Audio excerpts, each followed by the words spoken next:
देखिए, एनएमओपीएस बिहार की प्रदेश कार्यकारिणी की बैठक हुई है, जिसमें आगे के रोड मैप तैयार किए गए हैं, आगे का आंदोलन कैसे किया जाए उस पर किया जाएगा, और इसी को लेकर के संगठन की मजबूती और आंदोलन मजबूती बात की गई है। क्या लग रहा है देखिए, यूपीएस को पूरा देश ने इनकार कर दिया है। हमें ओपीएस चाहिए, हूबहू ओपीएस चाहिए, उसी की लड़ाई है। और क्योंकि बुढ़ापे की लाठी हमारी ओपीएस ही है, और हम उसको जब तक प्राप्त नहीं करें तब तक उस लड़ाई को हम लड़ेंगे। एनपीएस और यूपीएस पेंशन योजना है नहीं, ओपीएस पेंशन योजना है, इसलिए हम उसको लेंगे। वो स्कीमें हैं, स्कीमों के लिए हम नहीं चाहते हैं। स्कीम हमको नहीं चाहिए, हमको सुरक्षा चाहिए, सामाजिक सुरक्षा। क्या लगता है सरकार आपकी बात नहीं, 5 राज्यों में सरकारें झुका है, आगे भी बिहार में झुकाया जाएगा, और नहीं झुकाए तो हटाया जाएगा। अगली बार इलेक्शन में फिर वोट फॉर ओपीएस अभियान चलेगा। जो लोग हमारी बात नहीं मानेंगे उनके खिलाफ वोट किया जाएगा। कर्मचारियों को क्या संदेश? एक ही संदेश है, एनएमओपीएस पूरे देश में कन्याकुमारी से कश्मीर तक लड़ाई लड़ रहा है, उसका साथ दें। अगर बुढ़ापे की लाठी आपको मजबूत करना है तो जाति, धर्म, भाषा, क्षेत्र छोड़ करके अपने मुद्दे पर वोट की चोट मारें। जन आंदोलन खड़ा किया, एक ऐसा जन आंदोलन, एक ऐसा जनवादी मुद्दा जिसके बारे में कभी कोई पॉजिटिव सोचा ही नहीं था। जब हम लोग शुरुआती दौर में जब लेके ओपीएस वाले मुद्दे को, इस मुहिम को आगे बढ़े थे अपने राष्ट्रीय अध्यक्ष जी का आदेश पे, तो लोगों ने, अपने साथियों ने कहा था कि ये सब असंभव चीज है, बेकार का टाइम वेस्ट करना है। और आज इस देश के कई राज्यों ने, वहां के कर्मचारियों ने आंदोलन करके पेंशन प्राप्त किया है। उस अद्वितीय पुरुष को, इस पेंशन की गांधी को, इस नए, मतलब कि इस देश में एक नया महापुरुष उदय हो रहा है, उनको हम लोगों को सुनने का टाइम है। तो फिर से मैं अपने राष्ट्रीय अध्यक्ष विजय कुमार बंधु जी को स्वागत करते हैं इस पटना की धरती पे एनएमओपीएस की इस प्रदेश कार्यकारिणी की बैठक में, एवं उनसे आग्रह करते हैं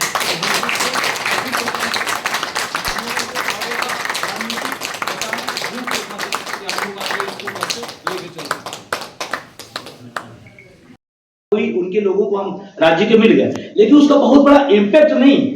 लेकिन जिस दिन बिहार यूपी होगा उसका असर पूरे देश में जाएगा। और सबसे पहला मौका किसके पास है? आपके पास, बिहार के लोगों के पास। अगर आप इस मौके को अच्छे से भुगतान करा लें, और वोट फॉर ओपीएस जैसा सभी लोगों ने कहा, मैं उस पर सहमत हूं, और हमारा पूरा अभियान है। वोट देते समय आपको ओपीएस याद रहनी चाहिए। और ध्यान रखना, हम लोग पढ़े लिखे बुद्धिजीवी हैं, हम लोग पढ़े लिखे बुद्धिजीवी हैं। अगर ये आंदोलन हम हार गए तो फिर इस देश में कौन जीतेगा? कौन जीतेगा? पढ़ा लिखा बुद्धिजीवी और पेट भरा हुआ, अगर वो आंदोलन हार गया तो फिर इस देश में कोई आंदोलन नहीं होगा, ना होगा ना कोई जीतेगा। इसलिए इस लड़ाई को जीतना भी बहुत जरूरी है। और अगर हम अपने मुद्दे के लिए, हम अपने मुद्दे के साथ, जैसे उन्होंने आंकड़ा दिखाया मनोज जी ने, हम अपने मुद्दे के साथ खड़े होकर हम दूसरों से अपेक्षा नहीं कर सकते।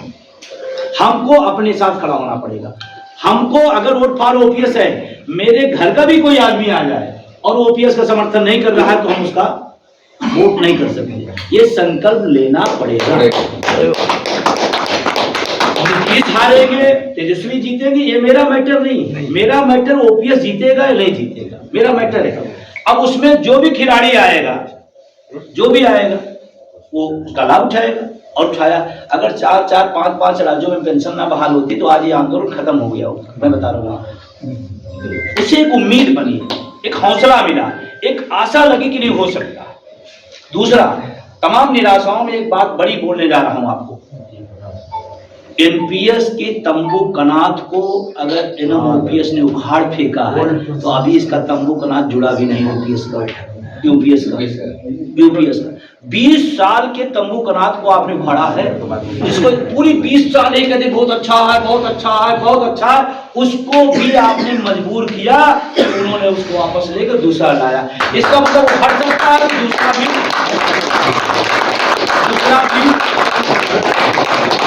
और उसका तंबू कनात लगा नहीं है। अभी उसका तंबू कनात नहीं लगा। अभी 1 अप्रैल 25 की बात हो रही। अगर अभी से इस बात को लेकर के हम तेजी दिखाते हैं सब लोग मिलकर के, तो हो सकता, अभी तक नोटिफिकेशन नहीं आया है। पता है आपको क्यों नहीं आया? क्योंकि 26 सितंबर का आक्रोश मार्च पूरे देश को, पूरी सरकार ने देखा है। 26 मार्च को जो आक्रोश मार्च हुआ वो ऐतिहासिक था। जिले जिले में 4-4, 5-5 हजार लोग निकले। पूरे देश की बात मैं बता रहा हूँ।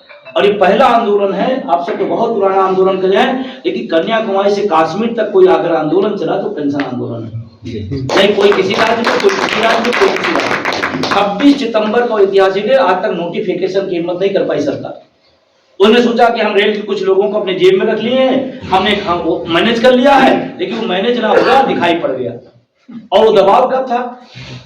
1 अक्टूबर 23 की रैली, अदरवाइज कुछ ना होता। सही बात। उसी का परिणाम था, सरकार प्रसन्न रही। अगर ये दोनों रेल के कर्मचारी नेता साल ओढ़ने उड़ाने का काम ना किए होते, लौट आए होते, तो देश के लोगों को ओपीएस मिल गई होती। बदल दिया। अगर ये दोनों लोग वहां गद्दारी ना किए होते तो मैं बता रहा हूं पूरे देश के लोगों को मिल जाती। लेकिन कोई बात नहीं, ठीक है, जब लड़ाई होती है तो 2-4 उसमें आ जाते हैं। अगर आप इस ताकत को दिखाएं, और मैं बिहार के लोगों को कहना चाहता हूं, आपके पास एक सुनहरा मौका है पूरे देश को संदेश देने का कि 25 में अगर हमें ओपीएस नहीं दिया वर्तमान सरकार, हम उखाड़ फेंकेंगे और दूसरी वाली उससे ले लेंगे, और बिहार अगर लागू हो गया ओपीएस पूरा देश जाएगा। ध्यान रखिएगा। इसीलिए संगठन में आज से आप जुटिए, 1 घंटा दीजिए। और बहुत लोग यहाँ सोचते हैं कि अरे गए वहां 2 घंटा खराब हुआ, संगठनों से क्या होता है। मैं बताऊं, हमारे आंदोलन में डॉक्टर रामाशीष से शहीद हो गए थे। एक शिक्षक कर्मचारी, किसी के साथ कोई घटना हो जाए कोई पूछने वाला नहीं है, सामान। वो संगठन था, उनके 2 बेटे थे, दोनों के 20-20 लाख की, हम सब लोगों ने मिल करके 20-20 लाख की, 40 लाख उनको, 10 लाख उनके पिताजी, पत्नी को नौकरी ट्रांसफर। अगर संगठन ना होते तो कल्पना करो क्या होता, क्या होता। तो लोग सोचते हैं कि हम तो संगठन बहुत दे रहे हैं, संगठन को क्या दे रहा। मैं आज फिर कह रहा हूं, संगठन को आप सिर्फ और सिर्फ 10% देते हैं, सिर्फ और सिर्फ। संगठन आपको रिवर्स 90% देता है। कैसे? आपको मात्र पांडे ने बिहार में काम किया होगा, 1 जिले, 2 जिले, 4 जिले, या बिहार पूरा दौड़ते 38 जिले। लेकिन जब एनएमओपीएस के बैनर तरह से उसके पैड पे विजय बंधु या राष्ट्रीय अध्यक्ष की कलम से बनाया जाता है कि आप बिहार प्रदेश के प्रदेश अध्यक्ष, तो बिहार का झरिया या वो आपका मुजफ्फरनगर या वो आपका जो जहां से यात्रा शुरू की चंपारण, वही नहीं जानता। मैं आपको 90 और 10 की खबर, जब पैड पे राष्ट्रीय अध्यक्ष निकलता है तो पूरा देश में जाता है कि अच्छा बिहार के कोई प्रदेश अध्यक्ष वरुण पांडे। कौन आपने कश्मीर काम करने गए थे? कौन आपने तमिलनाडु काम करने गए थे? उस संगठन की ताकत से आपका नाम पूरे देश में गया। ये होता है 90%। कोई भी संगठन की बात मैं कर रहा हूं, अगर आपने संगठन दिया तो आपको संगठन नाम, पहचान, इज्जत, सम्मान दिया है। नहीं गलत कह रहा हूं? आपको बहुत कुछ मिला हुआ। तो संगठनों के आप अगर आते हैं तो आपको लाभ ही मिलता है, नुकसान नहीं होता। आप चले जाइए, आप अभी विस्तार नहीं कर पा रहे हैं, आप अटेवा के अंदर उत्तर चले जाइए। हमारा जिला अध्यक्ष सीधे बिजली विभाग को फोन करता है, सीधे उस विभाग को फोन करता है। कौन? चंदन सिंह बोल रहा हूँ, अटेवा जिला अध्यक्ष। हाँ सब ठीक। अच्छा सर, अच्छा। हर विभाग, इतना बड़ा मूवमेंट, इतना खूबसूरत मूवमेंट, इतना प्रबलित मूवमेंट कि आपकी पहचान हर विभाग तक। आप किसी एक विभाग की राजनीति करते हैं, 20 साल लग जाते हैं उस विभाग में पहचान बनाने में। एनएमओपीएस साहब ने सब विभागों का हीरो बना दिया है। अगर आप उस बात को महसूस करें, है नहीं? बिल्कुल। इसकी ताकत को समझिए। विजय बंधु एक साधारण सा शिक्षक है। क्यों जानते हैं बिहार के लोग? क्यों जानते हैं उड़ीसा के लोग? क्यों जानते हैं रेलवे के लोग? इसका मतलब हमने संगठन में काम किया तो हमारी पहचान बनी होगी। यह समझ रहे हो? बताइए। तो आप भी, और काम इस सोशल मीडिया के जमाने में जो काम करें उसकी पहचान बनेगी। आप बड़े पदाधिकारी बने, काम कुछ नहीं, कोई नहीं पहचानेगा। जो काम करे उसको पहचानेगा। लास्ट बात कहते हो कि उधर हमको लगता है निकलना भी है, उनसे मिलना है, तो मैं लास्ट बात, सोशल मीडिया के कितने लोग इस्तेमाल करते हैं? सभी, लेकिन वो व्यवस्थित ढंग से नहीं हो रहा है, मीडिया द्वारा। आप सबसे बड़ा निवेदन है, लास्ट आज ये बैठक हुई है, इस बैठक की कार्यक्रम इनकी तरफ जाएगा, आप नहीं लिखेंगे कार्यक्रम, तो हर आदमी लिखेगा, उल्टा पुल्टा हो जाएगा।